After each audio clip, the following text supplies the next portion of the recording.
ایک اور صحابی رسول ہیں، نام ہے ان کا حضرت علبہ بن زید رضی اللہ تعالی عنہ۔ یہ حضرت زید بن حارثہ رضی اللہ تعالیٰ عنہ کے صاحبزادے ہیں اور اسامہ بن زید کے بھائی۔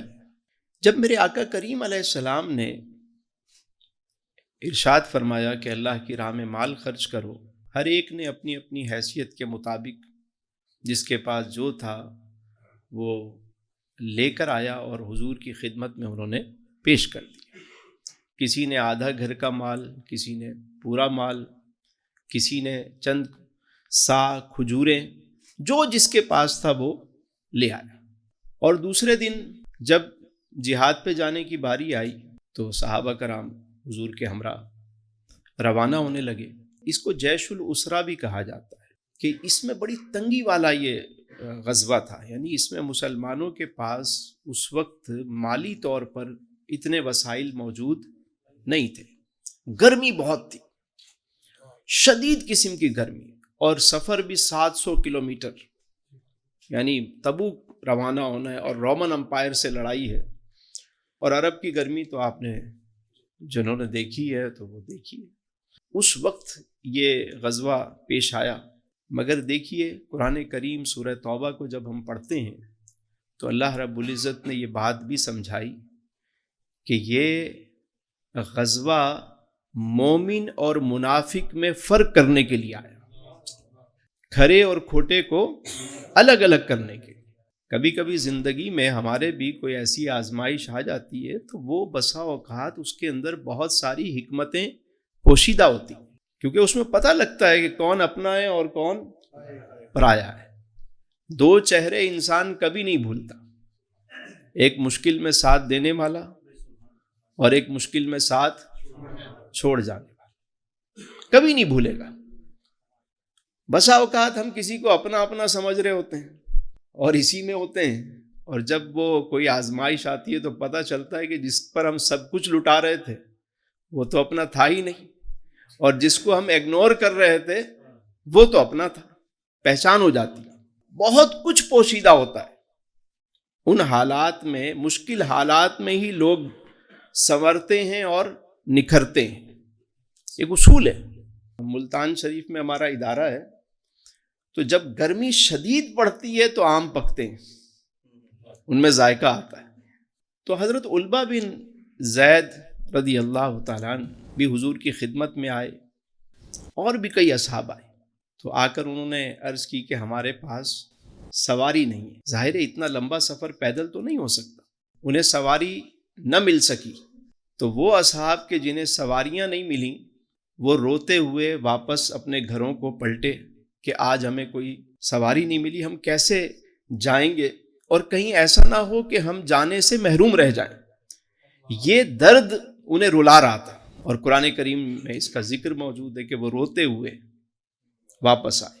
انہی میں حضرت علبہ بن زید بھی تھے۔ اب رات ہو گئی، اسی غم میں بیٹھے ہیں، اور پھر جب غم بڑھا تو مصلی بچھایا، نفل پڑھے، اور پھر رب کی بارگاہ میں دعا کی۔ اب دیکھیے دعا کیا کی، اللہ اکبر، ذرا دل کے کانوں سے یہ جملے سنیے گا، اس میں بہت بڑا میسیج ہے۔ عرض کرتے ہیں میرے مالک، تو نے جہاد کا حکم دیا، ہم نے لبیک کہا، مگر سواری نہیں ہے۔ تو نے جہاد فرض کیا، ہم حاضر ہیں، سواری نہیں ہے ہمارے پاس۔ میرے مالک، تیرے محبوب نے تیری راہ میں خرچ کرنے کا حکم فرمایا، میرے مالک میرے پاس تو اسباب نہیں ہے، کیا پیش کروں؟ میرے مالک، یہ غربت تو نے دی ہے، میں اس پر راضی ہوں، میرے مالک میرے پاس کچھ اور تو نہیں ہے، مگر میرے پاس ایک چیز ہے، وہ میری عزت ہے، عزت نفس ہے۔ میرے مالک، میں آج تیری بارگاہ میں اپنی عزت کا صدقہ پیش کرتا ہوں۔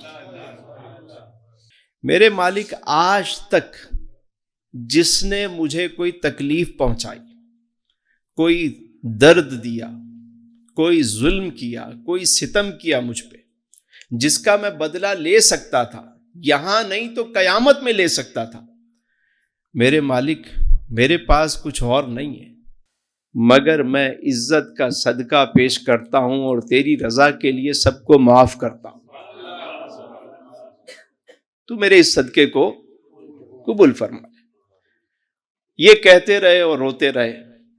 رات گزر گئی، صبح ہوئی، مسجد نبوی شریف میں فجر کی نماز ادا کی، حضور کی محفل سجی ہے، میرے سرکار کے لبائے مبارک کو جنبش ہوئی اور حضور نے ارشاد فرمایا کہ تم میں سے کون ہے وہ جس نے رات کو اللہ کی بارگاہ میں صدقہ پیش کیا ہے؟ غلاموں، وہ کون ہے جس نے صدقہ پیش کیا؟ صحابہ خاموش ہیں۔ پھر حضور نے فرمایا کہ وہ کون ہے، تم میں سے وہ کون ہے کہ جس نے رات کو اللہ کی بارگاہ میں صدقہ پیش کیا؟ صحابہ پھر خاموش۔ آپ نے پھر فرمایا، حضرت علبہ بن زید کھڑے ہو گئے، عرض کرتے ہیں حضور میں نے اللہ کی بارگاہ میں صدقہ پیش کیا۔ میرے حضور مسکرائے، فرمایا علبہ، اللہ نے تیرے اس صدقے کو پسند فرمایا اور تیرے اس صدقے کو رب نے قبول فرما لیا۔ دیکھیے اللہ کی راہ میں کیسا خوبصورت صدقہ پیش کیا۔ ہم سمجھتے ہیں صرف مال سے ہی صدقہ ہوتا ہے، زکوٰۃ بھی صرف مال سے دی جاتی ہے، خیال کی بھی زکوٰۃ ہوتی ہے، اپنے فن کی بھی زکوٰۃ ہوتی ہے، اپنے علم کی بھی زکوٰۃ ہوتی ہے۔ کیا خوبصورت انداز ہے کہ میرے مالک میرے پاس کچھ نہیں، اور اس کے اندر جو میسیج ہے وہ سمجھیے۔ دیکھیے مشکل وقت آیا ضرور، لیکن انہوں نے اپنے اس مشکل وقت کو کیسا خوبصورت نام دیا، ذات کا صدقہ۔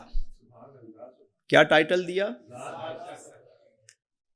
یار اس میں اتنا خوبصورت میسیج ہے کہ یار زندگی میں کبھی کوئی واقعہ پیش آ جائے، اس کا ایک مثبت پہلو نکالو اور اس کا ایک اچھا سا نام رکھ دو۔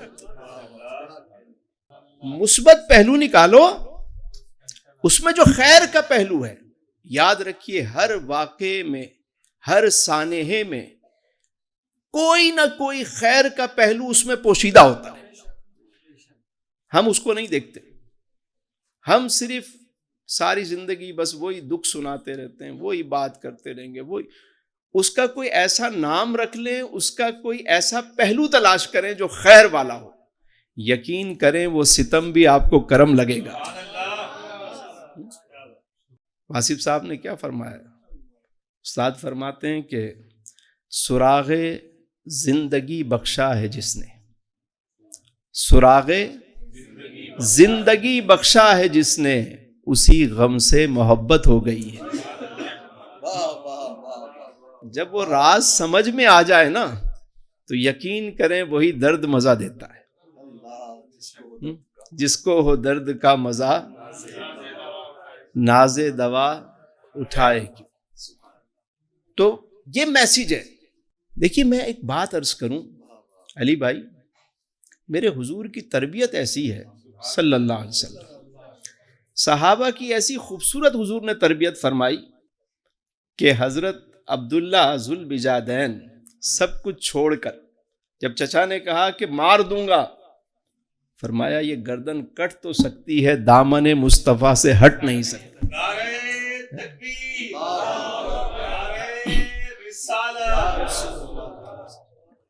سب کچھ چھوڑ کر چلے آئے، اور وہ صحابی رسول حضرت مصعب بن عمیر رضی اللہ تعالیٰ، یعنی جیسی ڈریسنگ مکہ المکرمہ میں مصعب بن عمیر کرتے تھے ایسی ڈریسنگ کوئی نہیں کرتا تھا۔ جیسا ہیئر اسٹائل ان کا تھا بالوں کا، پورے مکے میں ایسا ہیئر اسٹائل کسی کا نہیں تھا۔ جیسی خوشبو آپ استعمال کرتے ایسی خوشبو کوئی استعمال نہیں کرتے، جیسے شوز آپ پہنتے ایسے شوز کوئی نہیں پہنتا تھا۔ خوبصورت امیر زادہ، لیکن جب حضور کی غلامی میں آئے سب کچھ قربان کر دیا۔ حضرت عبداللہ ذوالبجادین نے اپنا گھر بار چھوڑ دیا، تن کے کپڑے دے دیے، اللہ کے رسول نے انعام کیا دیا کہ اپنے دستے مبارک سے لحد میں اتارا. اور حضرت مصعب بن عمیر جو سب چھوڑ کر آئے، انعام کیا ملا؟ بظاہر تو دیکھا جائے کہ جب وصال ہو رہا ہے تو اتنا کپڑا بھی نہیں، جنگ احد میں جب آپ شہید ہوئے تو اتنا کپڑا بھی نہیں، اگر سر پہ ڈالا جائے تو پاؤں برہنہ ہو رہے ہیں، پاؤں پہ ڈالا جائے تو سر رہ جا رہا ہے. تو میرے حضور نے فرمایا سر کی طرف اس کپڑے کو کر دو، پاؤں کی طرف گھاس ڈال دو اور قبر کو بند کر دو. تو پھر انعام کیا ملا؟ انعام دیکھیے کہ آج بھی جو مدینہ منورہ حاضر ہوتے ہیں اور جب وہ شہدائے احد پر جاتے ہیں تو جہاں سید الشہداء کو سلام کرتے ہیں وہیں برابر میں حضرت مصعب بن عمیر کو سلام کرتے ہیں. اور پھر جب قیامت کے دن پروٹوکول ہوں گے ان اصحاب کے، وہ دیکھنے والے ہوں گے کہ جنہوں نے اللہ اور اس کے رسول کے لیے سب کچھ قربان کیا. ہم تو زندگی میں ذرا سا کوئی اونچ نیچ آ جائے کہتے یار ہم تو دین کی طرف آئے، یار یہ کیا ہو گیا؟ صحابہ نے تو کبھی ایسی بات نہیں کی، انہوں نے تو کوئی یہ بات نہیں کی، بلکہ اس کے بھی ایسے پہلو نکالے کہ اے اللہ میں اپنی ذات کا صدقہ پیش کرتا ہوں. ایک بات عرض کروں میں آپ سے کہ اچھا استاد، اچھا مرشد، اچھا مینٹور وہ ہے کہ جہاں آپ جائیں، جیسے وہ عارفین کہتے ہیں کہ 3 باتیں ہونی چاہیے. اگر وہ واقعی اچھا استاد ہے، اچھا مرشد ہے یا اچھا مینٹور ہے تو 3 باتیں ضرور ہوں گی. پہلی بات یہ ہوگی کہ آپ کی سوچ کا زاویہ بدلے گا. اس سنگت میں کیا ہوگا؟ سوچنے کا زاویہ بدل جائے گا، یعنی آپ نیگیٹو کے بجائے پازیٹو سوچنے لگیں گے ہر کام میں.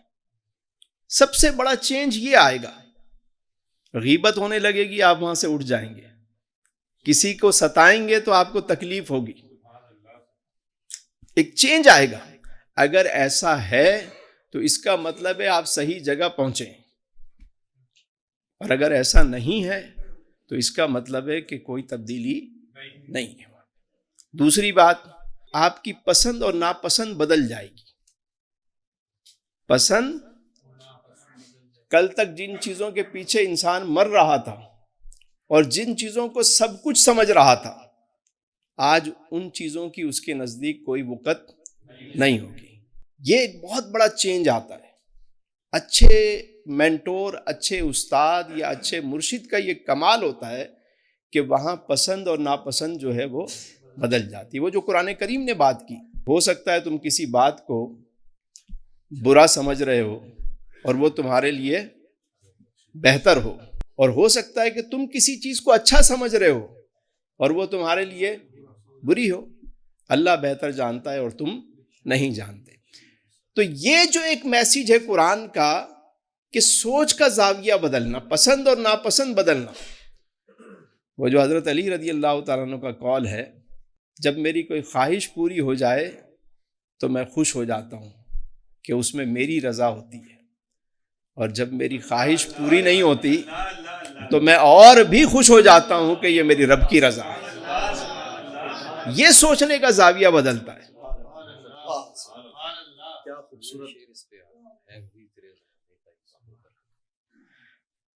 ہے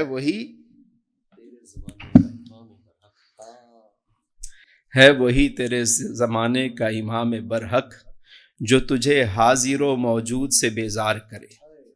موت کے آئینے میں تجھ کو دکھا کر رخ دوست، زندگی تیرے لیے اور بھی دشوار کرے. اللہ اکبر. یہ ہے راز. اور تیسری بات یہ ہے، عارفین فرماتے ہیں کہ تیسری بات یہ ہے کہ جہاں پروفٹ اور لاس کا انداز بدل جاتا ہے، سود و ضیاع کا معاملہ الگ ہو جاتا ہے. یعنی پھر وہ یہ معاملہ ہوتا ہے کہ جتنا اسے حاصل کر کے خوشی ہوتی ہے اتنا اس کی راہ میں لٹا کر خوشی ہوتی ہے. یہ ہے معاملہ. یار یقین کریں، ایک اصول یاد رکھیں، اگر آپ چاہتے ہیں کہ آپ کے مال میں برکت ہو، میں آج آپ کو ایک وظیفہ بتا رہا ہوں، جب بھی کسی کو کوئی چیز دیں، یعنی کسی سے کوئی چیز خریدیں، پیسے دیں، اس کو دعا دے کر دیں اور دل میں یہ نیت کریں اللہ اس کو برکت دے دے، اس کے کام میں برکت ہو جائے۔ یعنی کسی کو کھانا کھلائیں، خوش ہو کر کھلائیں۔ جتنا آپ کو حاصل کر کے خوشی ہوتی ہے، یقین کریں جس دن اتنا آپ کو اس کی راہ میں دے کر خوشی ہوگی، اس دن آپ مومن کہلائیں گے۔ اشفاق صاحب کا ایک قول مجھے یاد آ رہا ہے، آپ فرماتے ہیں کہ جو بڑی منزل کے مسافر ہیں ان کا دل بھی بڑا ہوتا ہے، ان کا دل بھی بڑا ہوتا ہے، یقین کریں۔ مثال کے طور پہ نعمان صاحب نے ایک جگہ سے ایک کوئی چیز خریدی، یہ بکے خرید لیا انہوں نے 500 روپے کا۔ اب دوسرا شخص آیا، اس نے کہا یار میں نے تو 300 روپے کا خریدا ہے۔ کتنے کا خریدا ہے؟ اب کیا ہونا چاہیے؟ ایک صورت تو یہ ہے کہ یہ پریشان ہو جائیں کہ یار 200 روپے کی مجھے لگ گئی، ایک طریقہ تو یہ ہے۔ ایک دوسرا طریقہ ہے جو برکت والا طریقہ ہے، وہ یہ ہے کہ نعمان صاحب کہیں کہ جی یار وہ غریب آدمی گھر میں لے جائے گا، کم از کم بچوں کو کوئی چیز اپنے دلا دے گا، اللہ اس کے مال میں برکت دے۔ اس سے ہوگا کیا؟ ایک تو جو دل میں میل آیا ہے وہ ختم ہو جائے گا، دوسرا یقین کریں اس حسن نیت کی برکت سے ان کے مال میں برکت ہو جائے گی۔ ہم جیسا سوچتے ہیں، گمان کرتے ہیں، ویسے معاملات شروع ہو جاتے ہیں۔ اگر کوئی یہ کہتا ہے کہ یار میں مٹی کو ہاتھ مارتا ہوں وہ سونا ہو جاتی ہے، یقین کریں وہ سونا ہو جائے گی، کیونکہ اس کی نیت یہ ہے۔ ایک آدمی کہتا ہے میں یار کہیں جاتا ہوں مجھے اچھے لوگ ملتے ہیں، اسے اچھے لوگ ملیں گے۔ اور ایک کہتا ہے کہ نہیں یار میں تو کسی کام میں ہاتھ ڈالتا ہوں وہاں بالکل ہی، تو بھائی تم یہی سوچ کے ڈالتے ہو، تمہارا گمان ہی ایسا ہے۔ ہمیشہ اچھا گمان کریں، اچھی نیت کریں، جب کسی کو کوئی چیز دیں تو خوش ہو کر دیں۔ واصف صاحب فرماتے تھے کبھی کسی تنگ دل آدمی کی دعوت بھی قبول مت کرنا، تمہارا دل تنگ ہو جائے گا۔ وہ کھلا بھی رہا ہوگا نا تو یہ سوچ کے کھلائے گا یار پتہ نہیں یار میرا مال۔ کوئی بھی کام کریں اللہ کی رضا کے لیے کریں، وہ سارا راہ خدا ہے۔ کسی کو دیں خوش ہو کر دیں، کسی سے لیں خوش ہو کر لیں، یہ مال میں برکت کے وظیفے ہیں، زندگی میں آسانیاں پیدا ہوتی ہیں ان سے۔ تو حضرت علبہ بن زید رضی اللہ تعالیٰ عنہ نے کیا خوبصورت میسج دیا، اور اس واقعے سے اس کے اندر سے کیا خوبصورت اس کا پہلو انہوں نے دریافت کیا اور اللہ کی بارگاہ میں پیش کیا، اور کیسا انعام ملا کہ اللہ نے ان کے اس صدقے کو قبول بھی فرما لیا، اور اللہ کے رسول نے بھری محفل میں اس کا اعلان بھی فرما دیا۔ اللہ تعالی ہم سب کو آسانیاں عطا فرمائے اور آسانیاں تقسیم کرنے کا شرف عطا فرمائے۔